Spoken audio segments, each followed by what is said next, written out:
This is an incredible shot. I'm kind of walking back here to the open. Yeah. That's the shot you're talking about, isn't it? Yep. Yeah. Yeah, that's freaking awesome. Look at the hams on both of them. Just dug all the way out.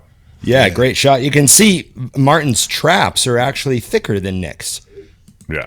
You know, like he's not giving anything up there.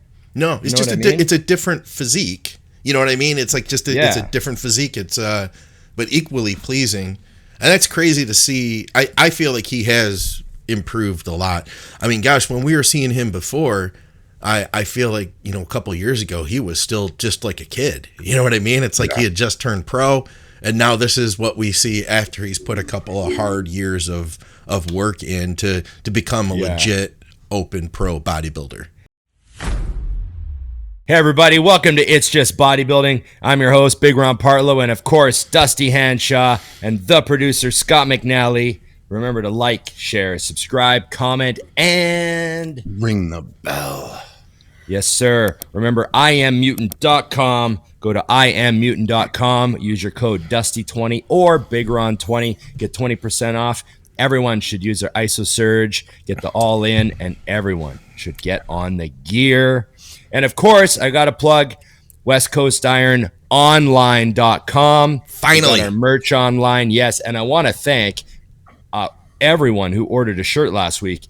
The show came out on Wednesday, and we got hammered with my email. Just started getting hammered with orders. That's awesome. And nice. And then I got to thank Jeff Nippard. Everyone knows Jeff Nippard. He's got like 5 million YouTube subscribers, and him and his fiance or his wife, I can't remember what the email said. So forgive me, Jeff and Stephanie, but they ordered shirts, and it turns out they watched the podcast. Yes.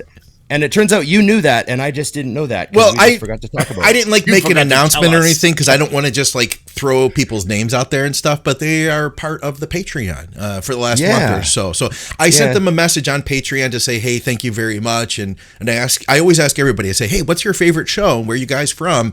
Not everybody sees those DMs on Patreon though. So anyway, they are part of that. And that was really cool to see. Appreciate that very much. Yeah. You know, we don't like to brag about the people that watch our show, you know. So is Jeff tuning in for like your training advice, Ron? Is that what this is? For sure. He must be. He must be, you know, just getting that little old school flavor that he likes to include in on his educational content. So no, it's just cool to know that, you know, people that, you know, it's not just my, you know, bum friends that are watching and are you know, hey, I'm right here. Ouch. No, it's good. It's good. And this is a common thing. Like, you know, we run into people that, you know, at the expos and they're like, oh, I love the show. And we're like, you watch the show? You know? Have you ever thought that maybe he watches it so he can like do like what not to do segments? That's very possible. That's possible. Yeah. That's very, very possible. That would be worth escape me. Yeah. He's like, just wait for Dusty to speak again. I'm sure we'll get something. I help him with content ideas. He's like, oh, yeah. He's like, this week. I got to wait for Dusty to say something ridiculous. Yeah. Okay. So yeah, thanks to everyone that ordered a shirt off WestCoastIronOnline.com. Very much appreciated. And we got a new drop. We got a new drop today, actually. Well, I guess it'll be Wednesday when they see the show, but there's a new shirt on there, so you can go on there and check that out. I don't even have it yet. But I'm excited. I do. That's weird. Okay, so we're moving on. New York Pro. Yeah. Yes. Stuff to talk about. Big time show. Of course, everyone, you know, Vegas odds, you didn't make a lot of money if you bet on Nick. Right. No. Yeah. There was like, you know, what were the odds? But how about that? Martin Fitzwater kind of, I'm not going to say he came out of nowhere. You know what I mean? Because he didn't come out of nowhere. But I mean, he's pretty young. He's pretty new.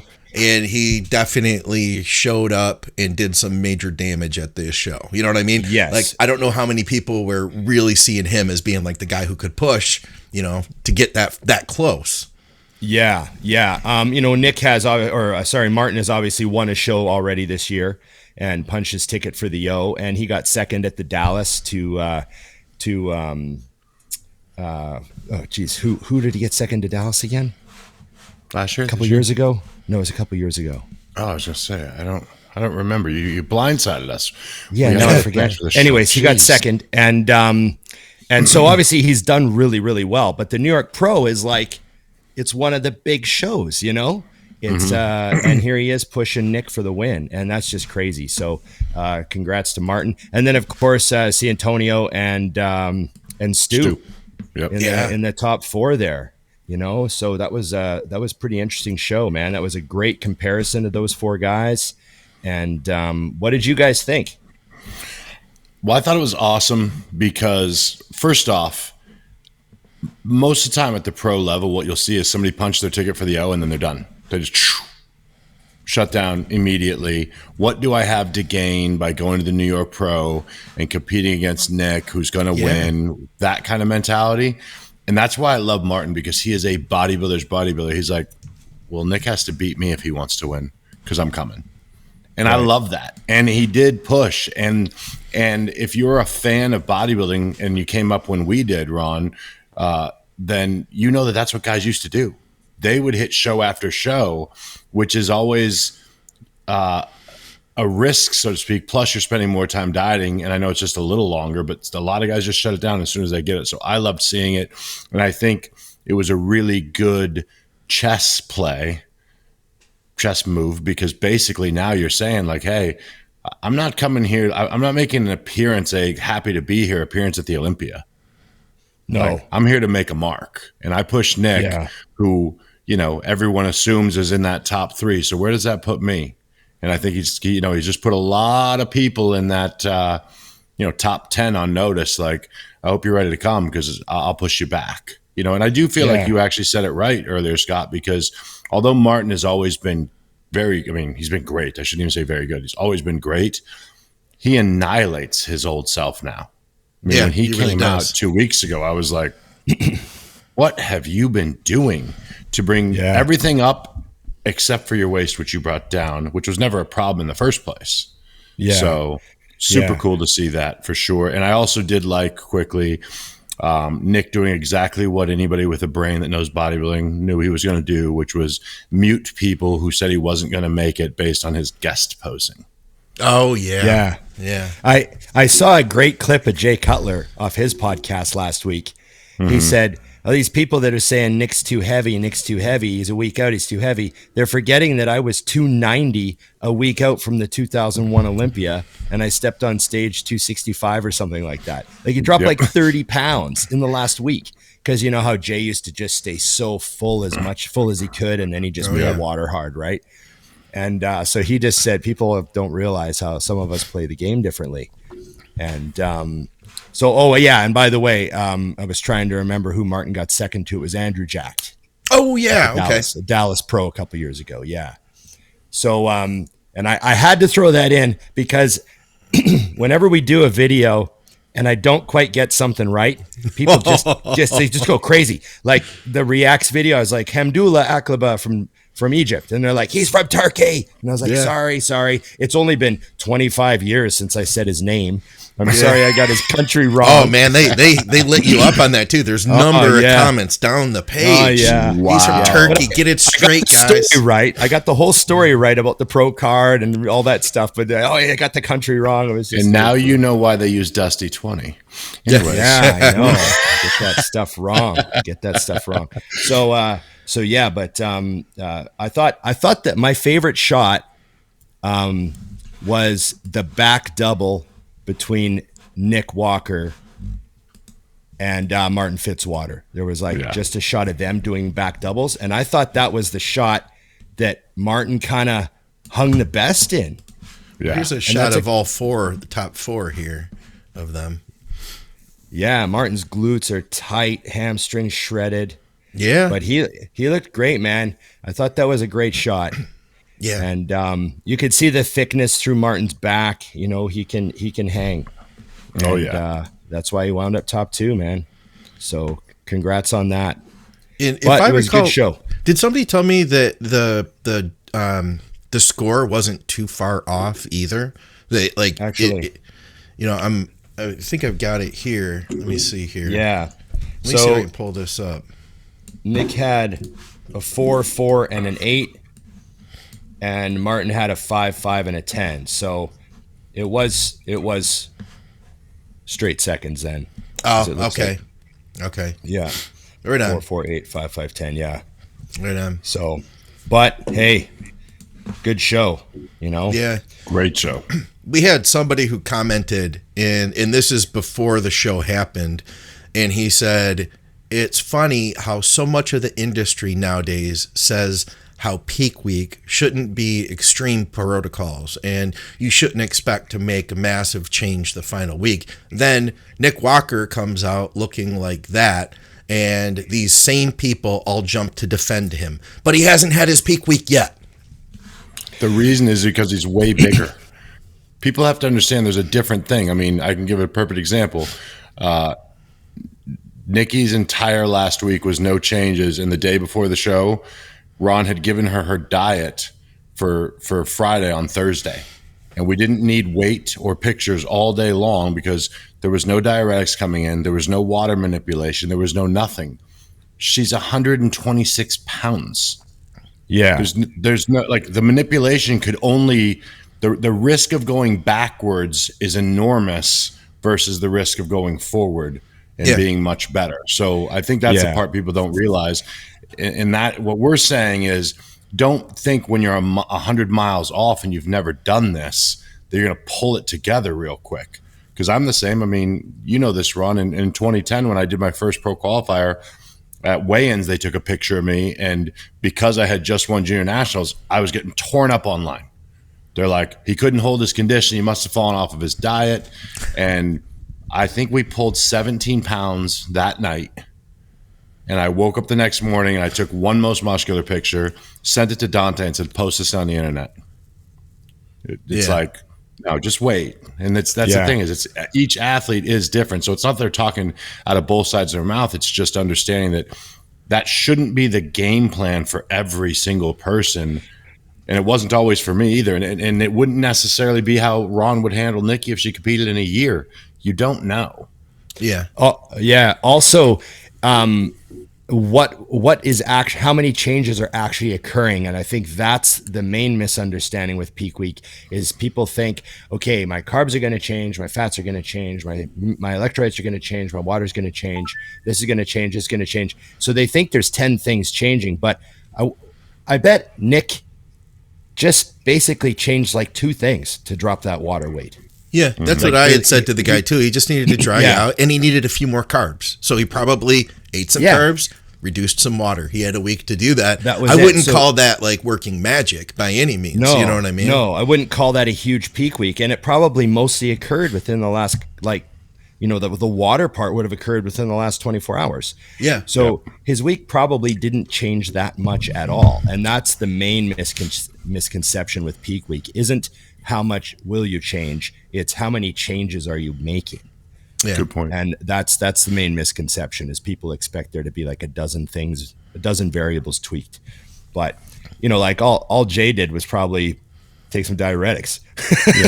A little bit of Diazide does some magical stuff. I like the Nasser story. I just eat carbs until I spill and then take Lasix. Oh, okay, that's it. Yeah. So that's the main thing with peak week is it's not that you're not making changes, it's that they're not complicated changes. Yeah. Right.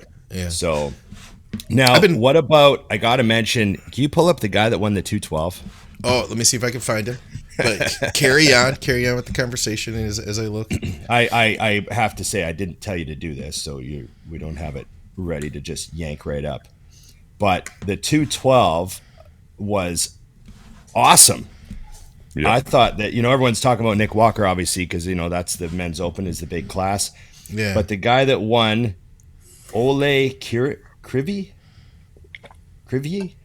Oh, this is the part where Ron gets annihilated. He's from the Ukraine. He's from the Ukraine. Sure? His last name is Kryvyi. So he's got a real, Krivier. We'll say that. Ole Krivier from the Ukraine. He won the 212. He looked nuts. Kareth got second, so he looked awesome too. Like there was a great 212, but just the overall conditioning on some of the 212 guys was just nasty, like just twisted muscle. I'll get him in post production. Okay. Yeah, throw him up in post. So it was very impressive. And there was a couple Instagram videos going around of the 212 that I was like, oh man, these guys are kind of stealing the show to me. Yeah. Let's see. Oh man, I'm finding like great pictures. I see the ones you were talking about too, of Nick and Martin together.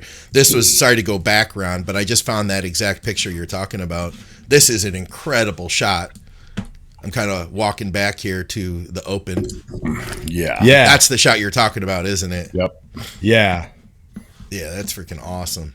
Look at the hams on both of them. Just dug all the way out. Yeah, great shot. You can see Martin's traps are actually thicker than Nick's. Yeah. You know, like he's not giving anything up there. No, it's just it's a different physique. You know what I mean? It's like just it's a different physique. It's but equally pleasing. And that's crazy to see. I feel like he has improved a lot.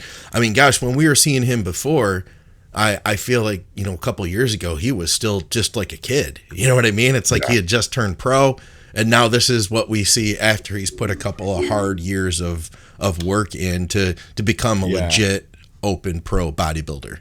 Yep. Yeah. And also it says a lot about his style of training. Like, you know, the way him and Brett train this last year. I mean, I've been following them and watching their videos, and, you know, it's nothing complicated. It's just like crazy intense, high effort, maximum output sets, you know? And that's what happens to the body when you tell it has no choice. Yeah, exactly. Don't ask it to grow. Force it. I sent you an Instagram. I sent an Instagram video to you guys of the guy that won the 212. He looks sick. All right, let me see if I can pull that up here. Oh yeah. Now that I'm watching it while on the show, sorry. Yeah. We can tighten this up in post. That's all right. I like to say that too, because it has nothing to do with me. And it's a lot of work. Yeah, it's just we'll just do it. I don't mind. We'll do it in post. But he looked awesome. He's just gnarly muscle. Yeah. And wait till he hits a back shot. But he had a fantastic back shot. Yeah, like he was hard as shit. Boom. Yeah, he looks good. The glutes and hams just completely granite shredded, you know? So, yeah, I really appreciated that look. Made the 212 fun to watch. Yeah, no kidding. And, yeah. What else were we going to talk about? We had something else about the New York Pro. What did Mike Van Wyck say? Because I haven't heard about this yet, but he had something to say that I think Nick wasn't going to be happy with. What was his deal? I don't want to put words. I think Mike was just saying he liked his side and back shots, but he didn't like his front shots. Okay, he just didn't like his front shots at all, and he kind of went on a bit of a rant about that. But the funny part was I think Fuad was like, "Oh, he's not going to like that." Yeah, you know how Mike doesn't give a shit. He just says what comes out on his mind, right? Yeah. So but that's what makes Mike, you know. Oh, yeah. Say anything, he doesn't care, you know. That's fantastic. But yeah, no, I like seeing the New York Pro feel like it used to feel like. You know, I mean, this was a highly contested show that no one thought was going to be, and all of the classes looked crazy. You know, so it's back to being, I shouldn't say back to, because it's always been, but I felt like this year was a title you wanted to have in every class for sure, and definitely a little nod towards what's to come at the Olympia, which I haven't been excited for an Olympia in a long time, and I'm really excited for this year's Olympia. I remember when the Night of Champions, which is of course now the New York Pro. But remember the Night of Champions used to be one of the shows where, correct me if I'm wrong, but didn't the top 5 used to qualify for the O? Wasn't it considered like was that it top tier? 5? I think I don't know if it was or not, but yeah, it wouldn't shock me. Top 3 at least, because but I thought it was almost the same level. Yeah, we could Google that, but I remember, you know, it was like there was the Olympia, the Arnold, and the Night of Champions was the very next show on like kind of the list of shows to win, you know? and then below that was like the Iron Man was just a little bit below that, like that's how it kind of used to be in the old days. Oh, the good old days. Iron Man with perfect lighting 2 weeks before the Arnold. Are you kidding me? Yeah. Oh. It was the first show of the year, wasn't it? It was always kind of the first show. Oh, yeah. Yeah. Phenomenal. And it reminded, watching that 93 Olympia reaction video reminded me of the Iron Man because, Flex was there and, all those guys that used to do the Iron Man, Didn't Flex win the Iron Man and then win the Arnold? And then I believe did Phil ever win an Iron Man, or was it done before him? I know Jay did before he won an Arnold. I think Phil might have won an Iron Man. I think he did also, but I can't remember. I think 93 was the year Flex won the Iron Man and the Arnold, and then went to the Olympia and got second. So it was like a crazy rookie year for him. He won 4 pro shows, I believe, that year. Yeah, I do remember that. So you're right. Yeah. So someone, of course, can melt me in the comments if I'm wrong. Yeah, I'm sure they will. I'm sure they will. That's okay though. That helps to boost the content. You know what I mean? So I'm maybe I'll start saying dumb things on purpose just to get people to argue with me. Yeah, that'd be perfect. Right? I like that people. Idea. I gotta say, something that, off subject, but everyone complains about negative comments, and even I don't understand why people live that way, but. I put that video up of Nikki's legs in the parking lot on my Instagram. Yeah. Here, that was April 19th. So 1 month ago. Okay. And I just got to share with you guys why you should never be sad if people are roasting you on the internet. Yeah. This video has been played 737,000 times. Holy crap. It has 40,000 interactions. It's been shared 26,000 times. Yeah. So if you're getting roasted, be happy and hope they keep going. It is amazing. I've gotten 600 followers off of it. You got roasted for throwing away your George Foreman grill, by the way. Oh, because I'm so balling. That was somebody amazing. Was like, must be nice to have that kind of money. I think they didn't know it wasn't like a grill. I think they were thinking like, I wheeled out a $2,000 grill and just threw it away. It's like a Weber. You just like pushed it off your deck at the end of the done with you. Yeah. If only they knew about all the microwaves I've left in hotels over the years. Oh yeah, that was fun. I did see that, and I wanted to comment, but I was like, it's way more fun to just leave it because I'm like, yeah. I left a fridge and a microwave in the hotel in Australia. Just left. Fridge. You know, like a little mini fridge? A mini one. Like a mini fridge. Yeah. Because they wouldn't give me one, and they only had the fridge that has like the bottles in it, and they wouldn't empty it. Oh, yeah. And so I went and bought a fridge and a microwave. Just left them. You need to have many microwaves. At least in the U.S., they have like medical conditions. If you have a medical condition that requires a refrigerator, here in the U.S. at least, or if you slip the guy at the counter a 20, either way, it works the same, I love medical conditions because people who you're talking to don't know. Yeah. I might have told you guys this, but the whole liquid thing on going through TSA. I'm going through the TSA with a friend one time, and she has peanut butter in like a dish. Uh-oh. And the guy goes, "Oh, you can't take this through. It's liquid." And she goes, "Oh, I'm hypoglycemic," real quick. And he goes, "Oh," and he handed it to her. He goes, "Sorry." And I'm like, what? She goes, "I just figured he wouldn't know." And she just walked through with her peanut butter. I'm sorry, that guy was really dumb too, though. That was so amazing. That she goes, "I took a shot. I figured worst case scenario, he'd look at me like an idiot and throw it away." I was like, You got a guy that knows his macros. He's like, actually, this is like 50% fat. It's a very poor carb source for hypoglycemia.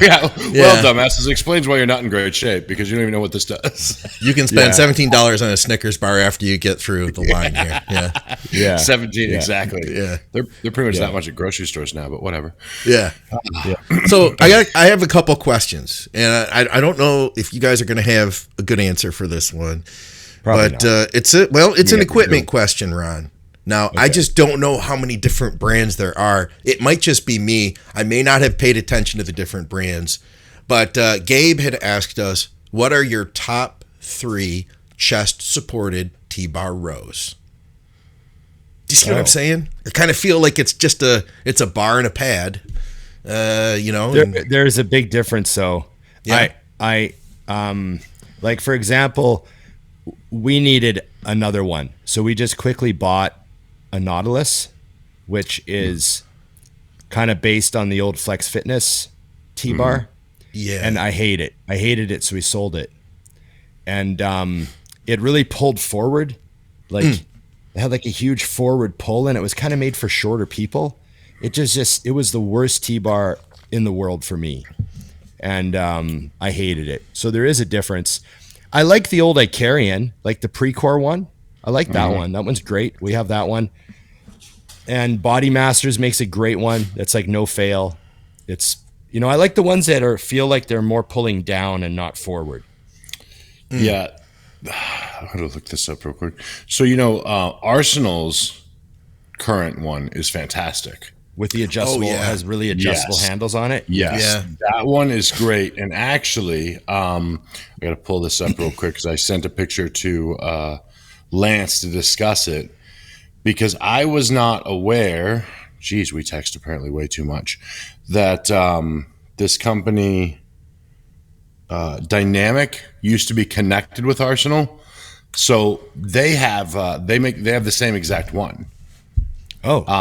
And it's fantastic. And one thing I like about that's a little bit different is it's got two plate, each side you can put the bar down, right or left, and one's higher than the other one.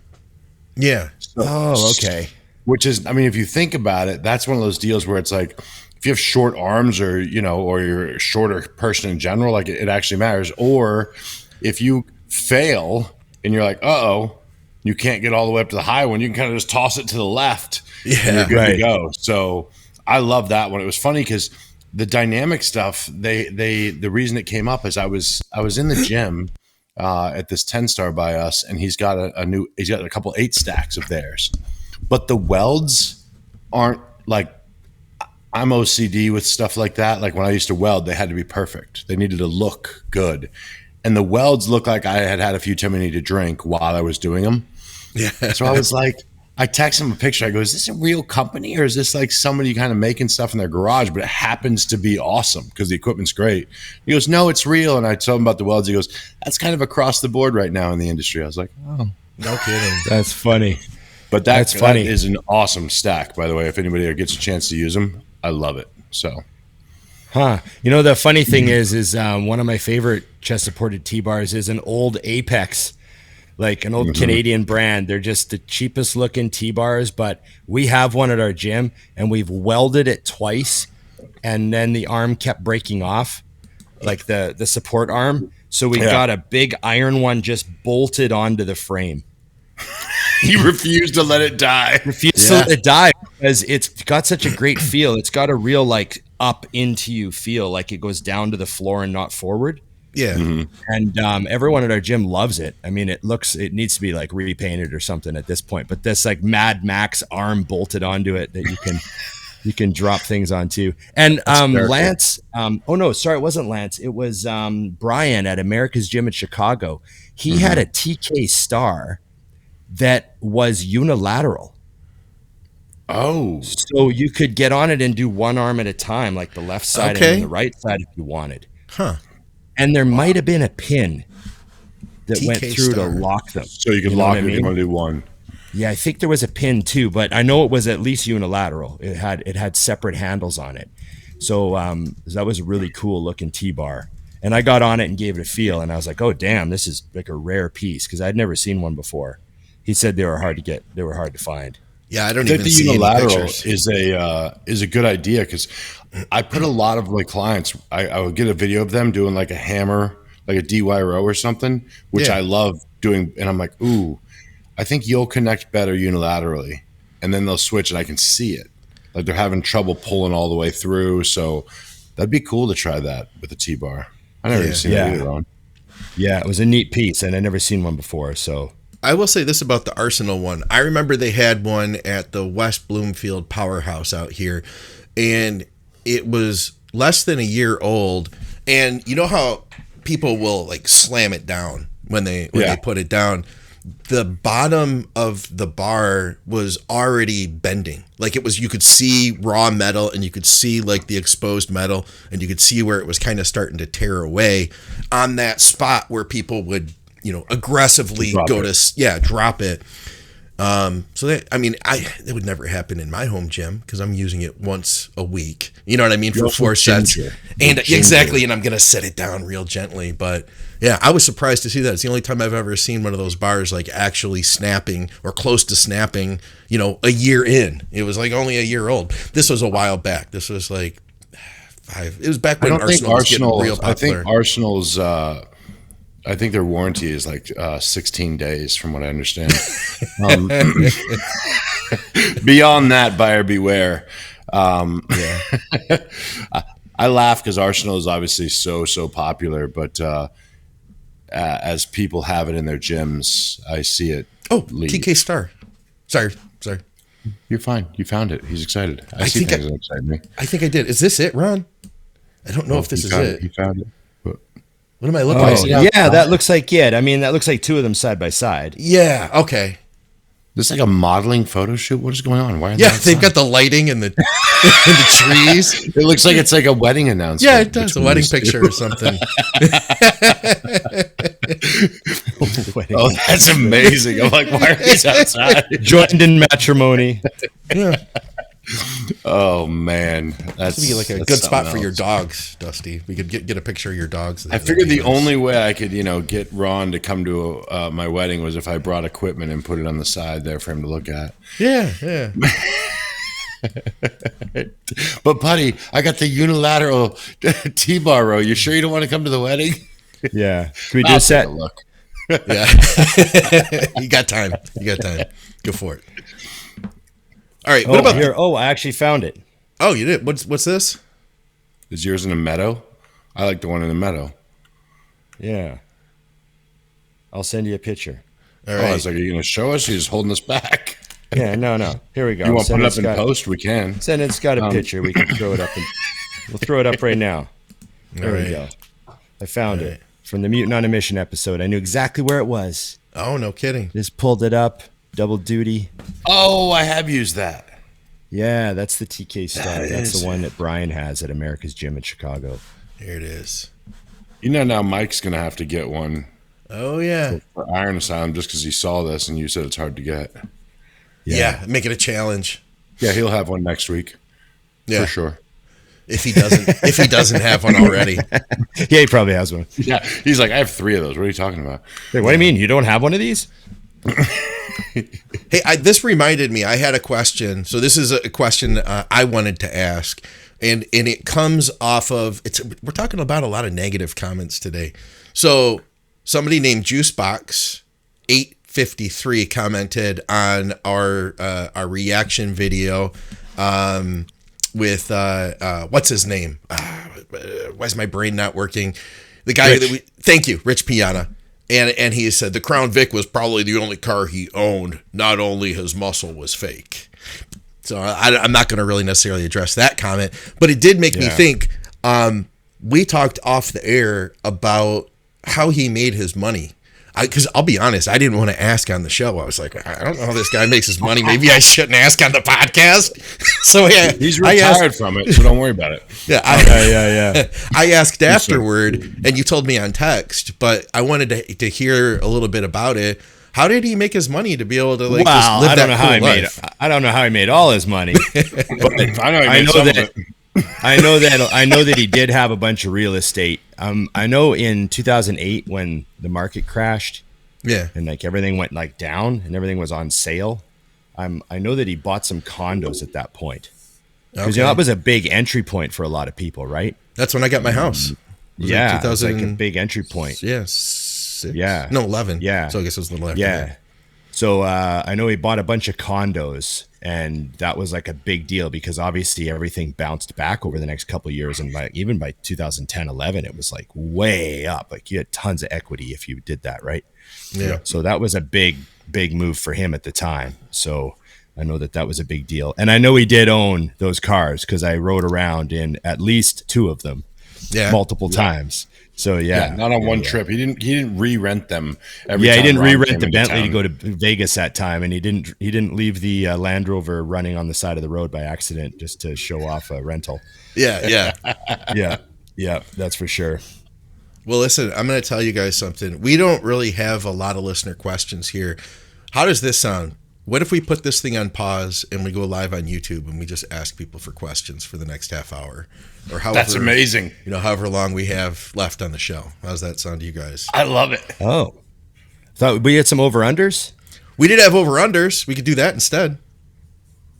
What do you want to do, Dusty? Both. Want to do...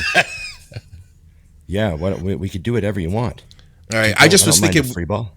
Yeah, I just love the idea that we're just getting wild with it. Let's do it. It's like Scott's been drinking. All right, give me a minute. Let's go live and do the over-unders. Yes. Right. Hey guys, so I'm seeing that like 35% of you are not subscribed to the channel, which on one hand is great. That means that YouTube is getting us in front of new people. On the other hand, that means that we might not see each other again if you don't hit the subscribe button. We have several bodybuilding podcasts each week. We've got our reaction videos. We're doing YouTube shorts. So let me encourage you right now to subscribe and hit the bell. And if you're enjoying this show, then please hit the like button and leave us a comment. That stuff goes further than you know in the YouTube algorithm. All right. Thanks, guys. In Vancouver, as if you could just pop in. All right. We're live now. I want to bring up their idiot thing live. All right. Over-unders. While we wait and see if anyone cares that we're here. Yes. Without telling them. I'll put that in the chat too. We're live. Yes. It's happening. Questions live. Put that in the literally live feed. So it does show that our marketing of these works because there's no one watching still, which is cool. Yeah. When we market them, we've never had a zero before when we open. Yeah. Cool. They're usually waiting. But believe it or not, just in case nobody's wondering, we're doing this because we had a guest and there was a tech problem. So everything we prepared for the guest was kind of put on pause. Everything that Dusty by himself prepared for the guest got put on hold. So we decided to just hop on live. We just threw it up. That's why we're on live. We're looking for questions live, people. Yep. We got some people with us as well. We got some people with us. So, all right. So for starters, guys, overrated, underrated, number one, protein bars. Overrated. Drastic. But that doesn't mean that there aren't some delicious ones. Just ate one. Completely useless. This is a candy bar.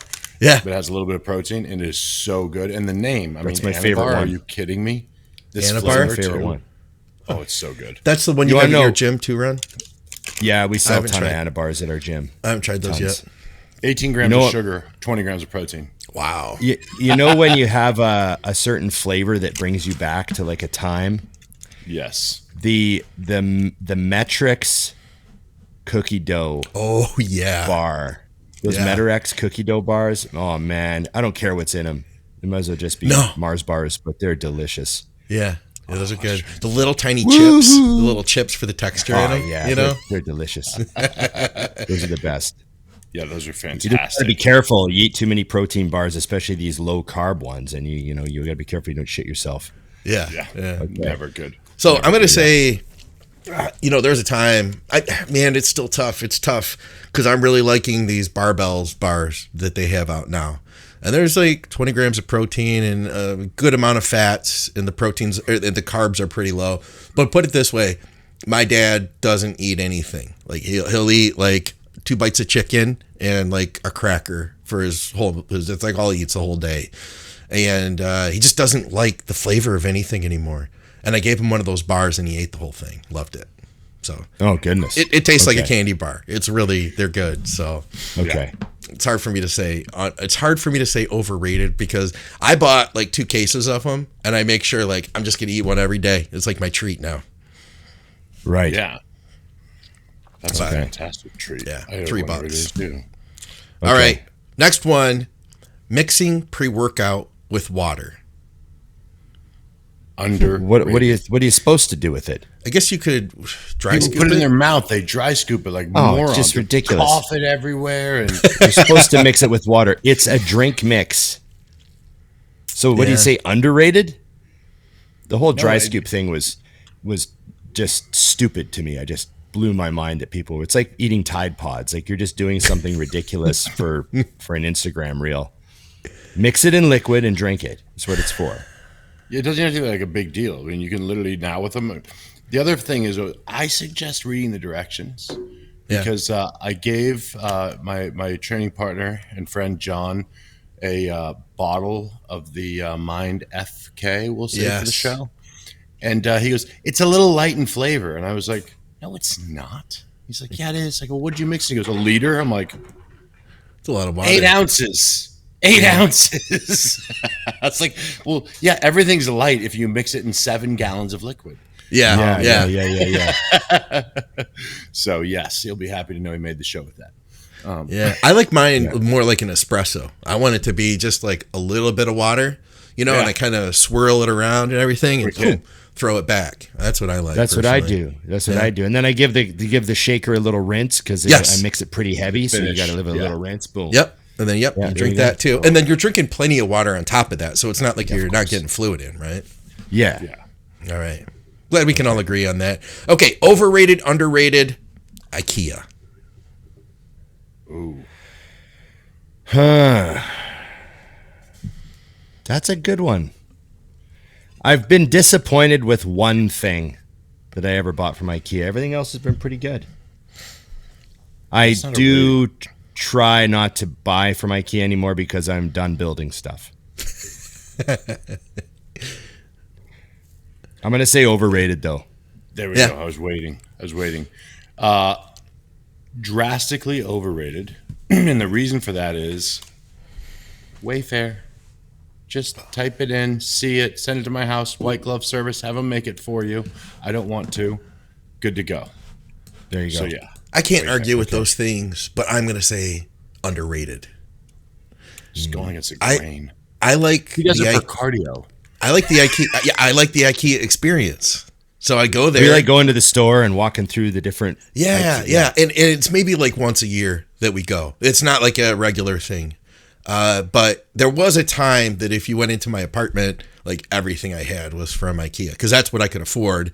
And it was like functional, like kind of okay looking stuff. You know what I mean? It wasn't, it was clean. Like kind of, clean looking, nice lines, kind of that Scandinavian look for a budget price. So I could afford it. There's that element. I probably still even have like a couple random things from that apartment that are like still floating around. You know what I mean? But when you go to IKEA for the IKEA experience, do you get the Swedish meatballs? Yes, I do actually. Okay. Yeah. Nice. I understand. Yeah. I go there and usually, so Victoria doesn't eat anything there. So she watches me eat the Swedish meatballs and we walk around and we buy like a couple little things, like a couple of small items that we needed. Like, but it's an experience. It is an experience. And you get some ideas. Yes. Yeah. I just love what you consider. Like, I bet you Scott and Victoria consider that a date. Yeah, we do actually. Yeah, I told you. I knew it. It's part of a date. That's part of a date. Okay, that's part of a date. That's the warm up before they go to the movie. Yeah, we don't go to movies. What are you, crazy? Before they go home and eat an apple. We watch our movies at home. That's where where they're meant to be. Yeah. Sorry. Okay. All right.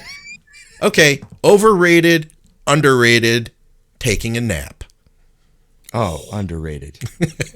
Should have a nap every day. I've built my entire lifestyle around having a window to nap. You know what I mean? Even if it's 20 minutes in my car, I get a little nap. You know what my favorite is? Pre-workout. If I'm at the gym and I'm really busy. Yeah. And, I know my training partner's showing up at 5 and it's 4:25. I pound my pre-workout and I'll go sit in the office. I'll turn the light off, close the door, put my feet up, pull my hat down, little 20-minute nap. Yeah, I love that. Pre-workout to get you going. That was my routine my entire career when I was still competing was meal 2, immediately to nap, 20 minutes. I'm one of those people, I fall asleep immediately. Yeah. 20-minute nap, wake up, shower, get ready, go to the gym. Always felt phenomenal. Game changing. I like the post nap. I'm a weirdo. I shower a lot. So a pre-workout shower is every single time, as well as a post plus the one in the morning. There's something about the nap that resets something about my mind. So you know how I'm riding my fun little bike here, doing my tricks on my bike. Yeah. I have all of my best sessions are when I get totally ready to go. Yep. And I even have like a little bit of the mind FK. Yep. And then I lay down and have a 20-minute nap. And then my alarm goes off, I get up and I go straight out the door. Those are always my best sessions. I don't know what it is about just kind of like resetting, calming, you come out of a nap state, just always the best. Great way to get into a workout too, Yeah. 10, 20 minutes. I used to do that working for the pop company. I'd pull up in the parking lot and crank the AC and sit my seat all the way back. And I could just like fall asleep instantly. So I'd set my alarm clock for 15 minutes or 10 minutes and I'd just be like out. That'd be it. Sleeping on company time, Scott. The shed, I did a lot of that. The shed dropped by right here. Say hello. Oh, no way. Oh, he's with us? Where's he at here? Oh, what's going on, James? I didn't have my comments on. Oh, rookie move, Ron. Jeez. I saw it, like you guys were going, and I'm like, look at this. You know you're a big deal when you can toss a comment up and immediately everyone who's watching is ignoring us and commenting to James. They're like, oh, yeah, James is here. They're like, oh, hi, James. This just got cool. I was just about to log out, but now that James is here, I'm back. Thanks for joining us, man. We appreciate it. James is awesome. Absolutely. All right. We did get an important question here that I feel like I should interrupt. I saw it. I already know what it is. It's big. I don't know if you're going to go with the same one I was going with. It was an important question that we needed to interrupt the overrated, underrated with. Favorite color, better color combination, red and black or black and red? That is the one I was looking at. It's absolutely the one I was looking at. It was a great question, and the answer is black with red. Yes, yeah. That is the answer. Black with red. Yes, that's good. Yes. I have some red and black. Don't get me wrong, but look over Scott's right shoulder, which is on the left side of your screen. That is black with red. Black with red. You know what? Too, we couldn't talk about these shoes for a long time, and they've just been sitting here. You know what's pretty amazing about these? Look at that. The Mutant logo is in the sole too. I like those shoes. I love these shoes. Well. Yeah, they're just like, but for me, they're a collector's item. They just sit right here. They actually fit my feet a little bit better than normal Chucks. Chucks are a little narrower. Those actually fit my wide foot a little better. Phenomenal. So, okay. All right, back on track. Important stuff. Look, James also voted black and red. Did he? Yes. Good. Important and stuff. And the one guy said here, he said, Mind FK is not non-stim. And I was like, he is correct. There's a little bit in there. Yeah. But it's relatively very non-stim compared to like the 450 milligrams of caffeine that you get. Yeah. Okay. Important stuff. Surprise birthday parties. Are they overrated or underrated? People showing up at my house at all without an invite is overrated. Don't do it. It's like calling me without a text. Sorry, I've went off a little bit. So I am a little torn on this one. I'm gonna say overrated, but I'm also gonna be very offended if there isn't one for my 50th. Yeah. I like that answer. That's a good answer. Correct answer. If I turn 50 and Emily's like, so what do you want to do? You want to go to a movie or something? I'm gonna be like, there's no party? No. Where's my party? You're supposed to make me feel incredibly special today. I'm half a century old. Yeah. That's a big reach. Good point. Yeah. How about go to the right here? We got a lot going on. There's got to be some good stuff in there. All right. You want to skip the overrated underrated? We had like we'll go back and forth. Okay. Well, let's do another overrated underrated so that I can start looking at the questions. Yes. All right. How about this one, guys? And it relates to an earlier topic, going to the movie theater. Is it overrated or underrated?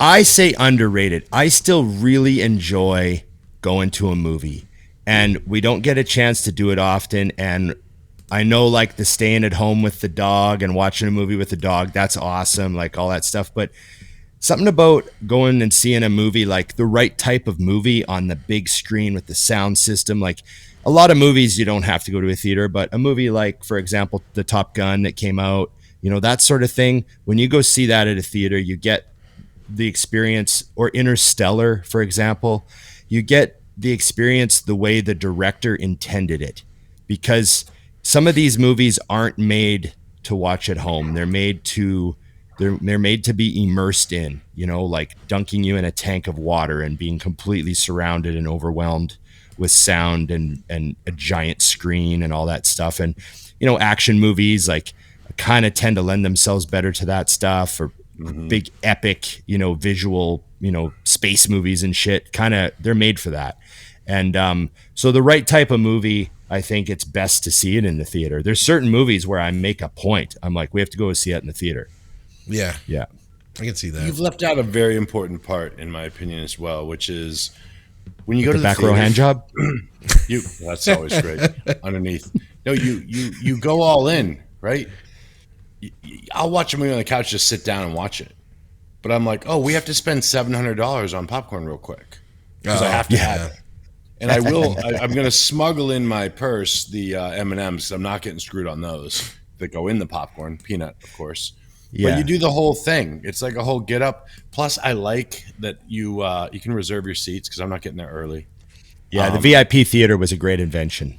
Yeah, and also if you want to take it a step further, visit iPick, change your life. You can get steak sliders, filet sliders while you're there with a waiter bringing your popcorn.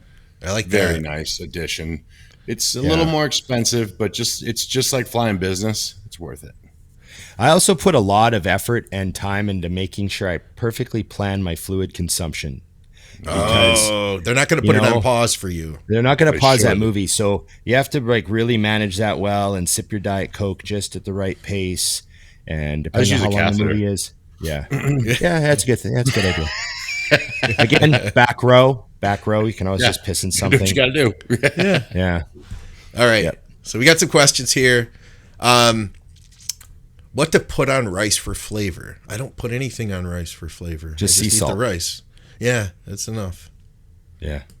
Well, I usually mash it all in a bowl. I use a ton of light soy every time.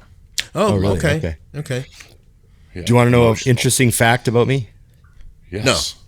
I've never Only one of us wants to know. The other one.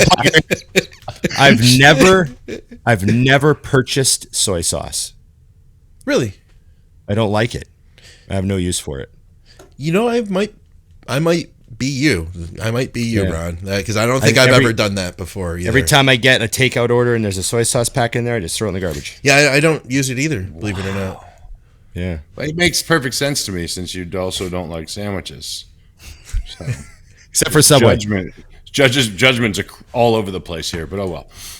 Yeah. I don't know. I took the soy sauce as had you insulted one of my children, it would have been fine. But you went after soy sauce? I'd have been like, yeah, it's kind of true. She tends to do that shit. Real quick, guys. Speaking of the sandwich thing, we did get this from a listener. Indiana judge rules that tacos and burritos are, in fact, sandwiches. Now, what I'm fascinated about is that a judge had to rule on this. Like, what was going on? Was there a lawsuit? Look where it's at, okay? Like Indiana, they need to know this. So something to do with our restaurant, something to do with plating alcohol rules, made to order. Let's see. Only alcohol-free restaurants that did not allow outdoor seating and only sold made-to-order or sub-style sandwiches were allowed to open at the location. So apparently somebody wanted to open a taco place here. Well played, sir. There you go. Played. See? Who tries to cock block a taco place anyways? I know. Yeah. The government's out of control when they're like telling people what they can and can't call a sandwich, Ron hates them either way. I hate them, yeah. All right. How about this one from Steven? Do you ever have clients that have horrible off-season, but come diet time respond very well? I can reword that. They behave horribly in the off-season. Yeah, there you go. And then come prep time, they get on the plan 1,000% to make up for it, and some of them get away with it. Yeah. Well, they get away with it not knowing what they actually lost. Right. They get away with it as far as like being in really good condition come show day, but it's not necessarily the optimal situation. I like to remind clients that if I have all of the data, it always makes sense. Yeah. So when something is off, I'm like, okay, there's something I don't know. And then usually we'll get to it. And it may not be lying on their food. It could be, I've been stressed out of my mind at work. I'm like, there's the thing I was looking for. Yeah. Yeah. Yeah. Or I've slept 2 hours a night for the last month. Yeah. Yeah. So, yeah. Those little things. All right. We got a bunch of them, so we'll have to kind of power through these. Can you build a bodybuilding physique in a community gym? Trick question, you can, but please explain to the Zoomers. Yeah, I mean, I know some young guys that train in like laid back places and they're doing good. So there's that. Oh, but, yeah. You make the gym. So sometimes you have to upgrade the world around you. It's up to you to be the difference, and you go in there and do your thing the way you need to do it, and you might inspire some people around you to sort of start, taking their training a little more seriously, and next thing you know, you can wind up with a pretty good community gym. You know, it's like those lifetimes that Dusty does cardio, used to do cardio at back when he was single. You go to the odd lifetime, there'd be, probably no bodybuilders there, but you go to maybe the odd one in the right part of town and there's like a bunch of physique people there training hard, Dusty doing cardio, stuff like that. Yeah, truthfully, when you break it down, if gravity exists in a place and they will let you train heavy and hard, you're fine. But Planet Fitness, for example, I laugh because it's the rules of the gym that are the problem. The equipment's actually fantastic. Right. So it's like I could get a hell of a workout in a Planet Fitness if they would let me, So that's by choice. But yeah, a lot of these places, it's really basic. But at the same token, I will say that when you are lucky enough to have a good gym around, even for someone like me who believes you can train anywhere, you'll train better at a place that's designed for it. Yeah. It's a great comment. He found a good one. Just a great comment. Bodybuilding Reacts should be in theaters. Back when we're talking about movie theaters. Love it. Yeah, that is good. M&M's in the popcorn. That's a pro move, Dusty. All right. What else do we have here? And wait, we got a super chat. Let me see what this is. This is from Shadow Back. He says, hold on a second. He says, big fan. Which 80s, 90s bodybuilders, one of each from the 80s and 90s, would you have trained with in their prime? And list the reasons. And thank you for the super chat. Appreciate it, man. 80s and 90s. Well, 90s it would be Dorian in his prime. That's an easy one, right? I'm going to go off the Richter though. Is Francois in the 90s? Mike Francois? Yep. Yeah. I'm going with him because I since I've already trained with Dorian, I want to pick someone else. Yeah. No, that's a good pick. That would be a great pick, Dusty, especially for you. You guys could do rack deads together.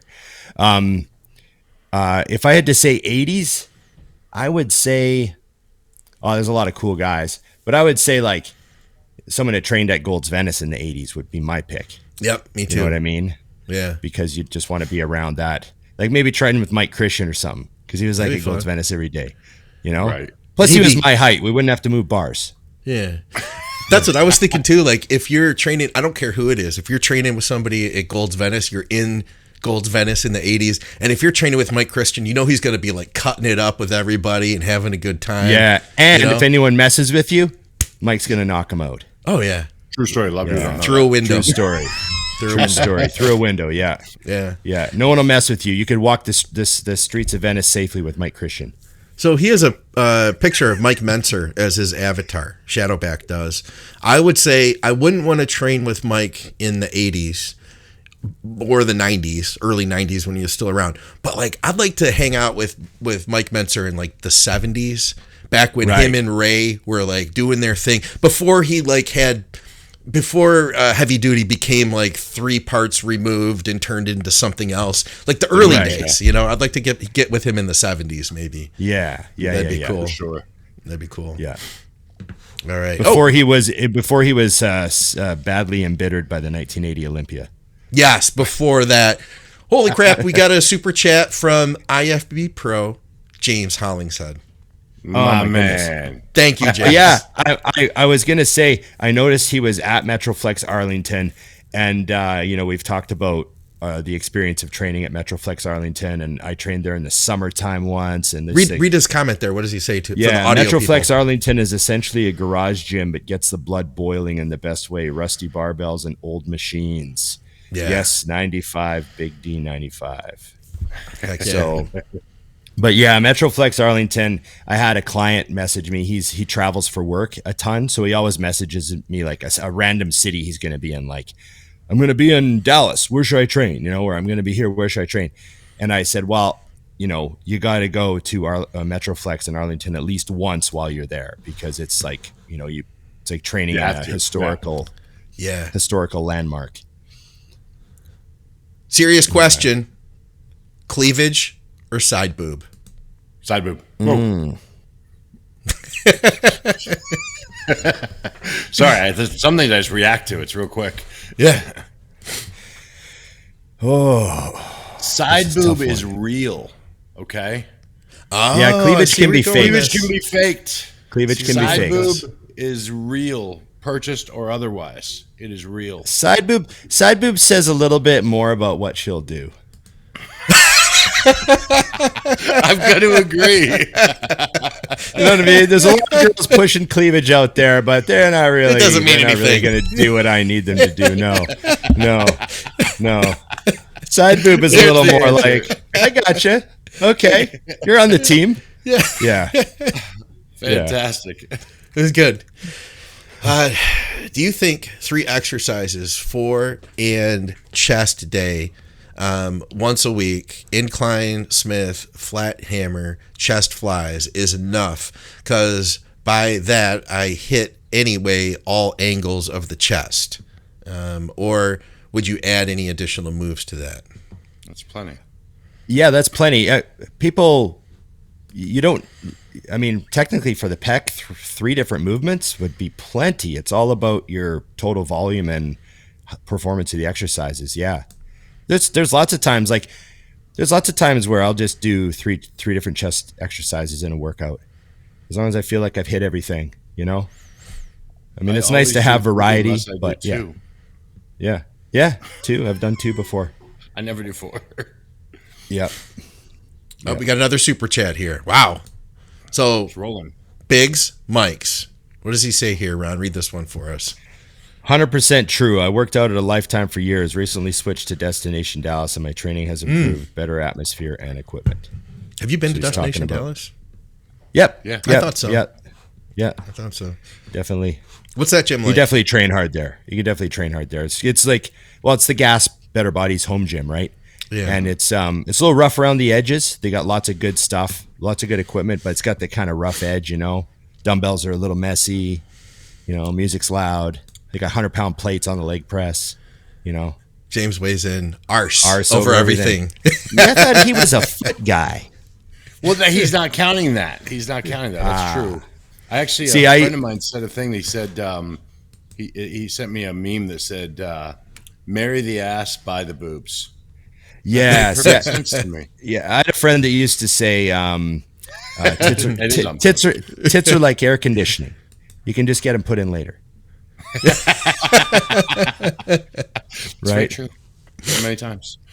All right. I'm See what else we basically have an here. AC Man, this could go all day. We could probably sit here for like a marathon, I love Well, it. especially if the questions are this good. Yeah. Keep them rolling. Have you guys had a prep where you didn't even feel like you were prepping and everything is just easy the whole way through?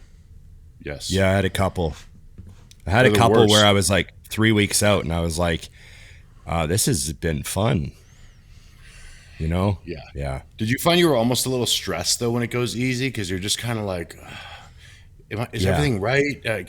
Chris caught me at one point questioning without me ever saying anything. He actually texted me because he had me have a 3rd high day in a row, and it was like burger, fries, and I read it, and I told Evian at the time, I was like, I think I'm just going to do ground beef. It just seems a little, and then all of a sudden I hear ding, and I look over at my phone, and Chris is like, you have to trust me. Have the cheat meal. Right. It was like you could hear me thinking it. I was like, Yeah. okay. That's Because it funny. was like how can I be 3 weeks out, 2 weeks out, and I feel phenomenal, but the pictures are great. So yeah, those are stressful.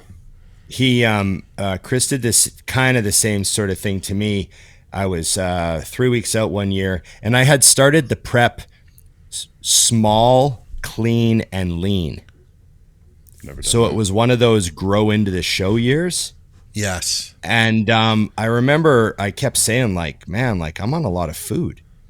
And I remember at one point he texted me, I think we were like a few weeks out, and he said, there's only one person I've ever helped who's eaten more food than you.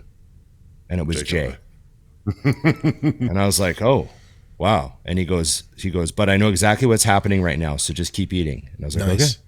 I was having these giant meals. Like, how did that look turn out compared to other looks? It was one of my all-time best looks. And I think starting the prep small, clean, and lean resulted in tighter skin at the end of it. Okay, yeah, I could see that. You know what I mean? Instead of like really, really hugely heavy and bulked out and, you know, things kind of like pushed. It just was a great look. Yeah, one of my best looks. How long did you diet for back in those days? I think I did 20 weeks with him most shows. So it was still a long diet. Yeah, but you remember like the first 4 weeks you're like taking 1 amp a week and just like growing. Yeah. I still remember that prep. He said, take a Sustanon, send me pictures in 10 days. Nice. Choose one to yell at you. Tom Platz or Leroy Davis? I go with Leroy. Tom gets a little too wordy. Yeah. Yeah. I'm going to agree with that simple fact. You know, and I need the British accent. I can't have an American guy yelling at me. I mean, leave me alone. But the British accent yelling at me, I'm like, okay. I think if you get a lot of words in, I get distracted. Like, I had a training partner, Will, who will probably watch this, and he'd be counting, right? Yeah. He's like 10, and then at 11, he'd switch languages, and I'm like, yeah. "The fuck are you doing?" I put the weight down. I'm like, "Don't ever do that again." I think Platz. I sort of envision Platz yelling at you with too much information and going too deep. Like, you're fighting for your life. Yeah, you're like getting to. I just say I don't need sentences. I just need like do it, you idiot. Yeah, cattle prod, quick hit. Yeah, that's all I need. Yeah, I can see that. Yeah, it's a fair argument. I can't argue with that. All right. Oh, James just wrote, that's a t-shirt, small, clean, and lean, baby. Oh, I thought he meant my logo. That would be a good t-shirt, small, clean, and lean. Yeah. Which is available on westcoastirononline.com, by the way. We have international shipping, but I won't mention We're about to do a small, clean, and lean after that suggestion. Moving forward. Yes. Yeah. How is the merch doing? He says, I'd like more shirts. He says, also, my dog wants to wear them too. Funny thing, working on a dog shirt. There it is. So I'm struggling with the 4X shirts for Think Big, by the way. I was like, I got to get this shirt for Dusty. And I got the same shirts that we do all our shirts on. And there was 2 vendors that do 4X. I edit the shirt up. I get it ready to go. And I'm like, finally, I can send the shirt to Dusty. He won't think I hate him or something. And then it's like, what do you want to choose? Small, medium, large, extra, 2X, 3X? You can have all those options. Doesn't even tell me that 4X is an option. So like, I'm gonna have to write to the people and be like, why are you guys? I'm not like a must 4X anymore. I mean, I'm a lot smaller, so I can pull off a 3 now. Get the guns out, Dusty. Do the tight sleeve triple. Come on. All right. I can do that. That's the thing. Yeah, so we can do a 3. We're good. All right. Okay. When's the Ring the Bell t-shirt going to come out? We need that on the back. Ring the bell. Yeah, ring the bell. That should be a thing.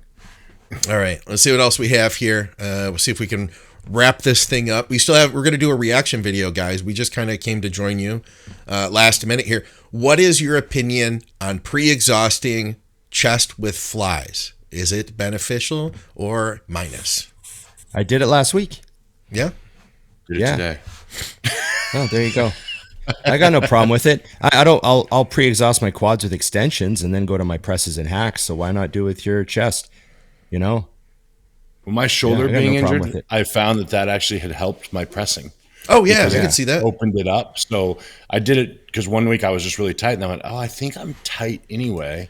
So I started doing that, and now all of my chest workouts have gotten better because I still need to get this fixed, but it helps me work around it. Yeah, and people will do pullovers to start, and then they'll go to their rows and pull downs. Yeah. But then they're like, when it comes to chest, they're like, I got to press because, the ego gets in there and they don't want to lose any poundage. Yeah. Yeah. That helped me a lot. I was one of those guys that when my physique started developing, my shoulders were really good and my chest was still concave. And I started doing pec deck before I did any of my presses for like an entire off season. And then after that, it caught up and I didn't do that anymore. But I know it made a big difference that year. Got one more for you guys. Overrated, underrated road trips. How old are you? And who's with you? Yeah. When you're in your 20s, they're underrated. When you're in your 40s, they're drastically overrated. Yeah. Yeah. And if I'm driving, I have 1,000% control of the music. Absolutely. Jesse, this is odd. I got to hear more about this. Jesse, drop me a message either. You know what? Email me. Check this out. He says, I bought 2 Think Big shirts. One was perfect, and the second had a complete misprint with a guitar on the front instead. The mistake makes it feel like I got a limited edition shirt. You did. That was one of a kind. Listen. It's not one of my guitars, is it? Yeah. Wow. Email me a picture because I want to see this, number one. I need to see a photo of this. I need to see what type of guitar. Yeah. What type of guitar? That's his worry.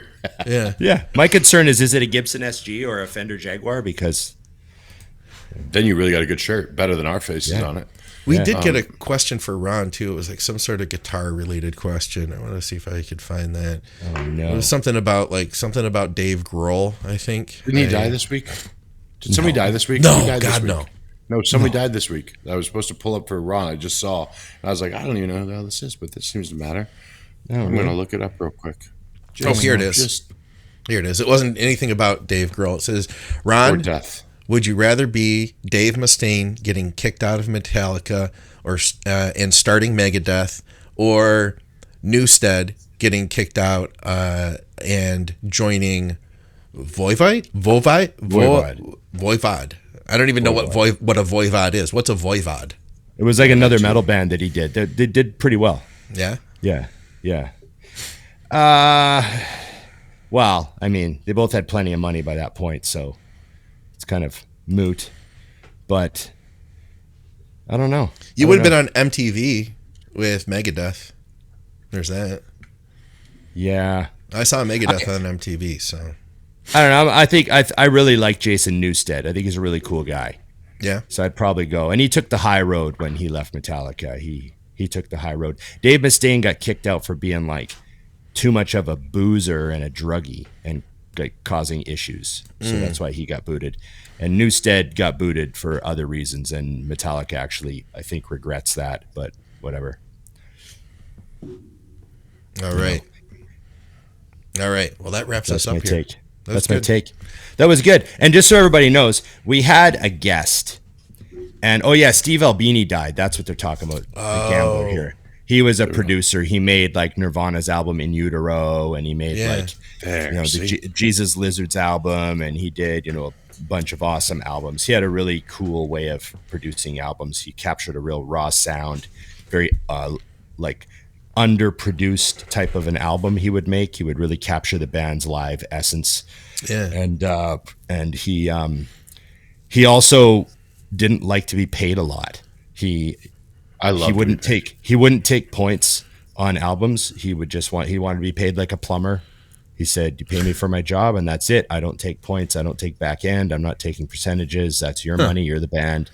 And he didn't even like being called a producer. He liked being called a sound engineer because he thought producers took too much credit for stuff. And he felt that what he did was capture the band's live sound. So he didn't want to be seen as like someone who produced the album. He wasn't creating something. He was just doing it the best he could. Sound engineer. sharing that, translating it to a recorded version. That's wild. Yeah, and when I like this. Yeah, and when he died, they posted the letter because Nirvana actually contacted him and said, "Hey, you know, Nevermind obviously was a massive success, massive hit," and Kurt said to him, he said, the problem with Nevermind is it's very produced. Do you know what I mean? Right. And we don't want that again. We don't want a bunch of radio hits. We don't want the guitars all layered and everything sounding perfect. We want this album to kind of be darker, and we want it to kind of piss people off. And we don't mind if the label hates it. Definitely did that. Yeah, and Steve Albini said, "I can do this. This is right up my alley." And the letter he wrote back to them was really cool because he was saying exactly what he was going to do. And I'm going to record you in a house. We're not going to go to a studio. We're going to do it in a house because that's the way bands practice when they're young, is in a house. And we're going to capture that sound. See you, James. And all that stuff. See you, James. So yeah, Steve Albini. Hey, but so the reason we did this live was because we had a guest planned for today, and there was a tech issue. So all of a sudden, everything we had prepared was useless. Out the window. Everything Dusty had prepared. Yeah. Yeah. So I'm really happy James was able to stop by and hang out in the chat. That was cool. And thanks to everybody who stopped by. Remember to like, share, subscribe, comment, and ring the bell. Yes. And remember, IamMutant.com. Go to IamMutant.com. Get your ISO search, get your all in, and everyone should get on the gear. WestCoastIronOnline.com. Check out our merch. We have international shipping. We send anywhere in the world. So check it out. And also the Think Big Patreon. Keep a producer homed. Yes. Thank you, guys. Thank you very much for everything. And is that it? That's it. Ready to roll? Remember, it's just bodybuilding. I've got a bonus question though, because we got a super chat, so I didn't want to interrupt your flow, Ron. It's okay. This is for the last 30-second crew. Yes. Because we got a super chat from James, and he said, as an IFBB pro, when did you know that you've made it, in your opinions? This is not for me. This is for you two, since I did not get a pro card at any point. You made it. Like when did you feel like hey, I made it? Like when did you feel like you were a success? I'm still trying to be successful. You're still waiting? Is that what you're saying? Yeah. Pro card had nothing to do with it. Every day I get up with a quiet desperation to try to just keep working and stay relevant. No, I think that's actually that truthfully is my answer, which is I feel like I made it in 2008 when I found a way to make $1 doing what I love to do. Yeah. And I'm still making dollars doing what I love to do. And that's the thing I jammed down both of my daughters' throats is like, even if it was less dollars, this is what I would be doing. So I think that's when I realized I made it, because I was like, I love everything I do and I work 7 days a week. Yeah. How does it get better? Yeah. Yep. Good answer. Also, too, Anthony, thank you. He asked, did you guys already cover New York Pro? Yes. So we did half an episode that was not live, half an episode that was live. It'll all be coming out on Wednesday. You guys can tune in together. Check it all out. Yeah. This will be edited nicely by Scott. He's got a lot of posts to do. I'm not a producer. I just... he's just an engineer. An engineer. It's got the engineer. I like that. The sound engineer. See you guys. Okay. Thanks. Cheers.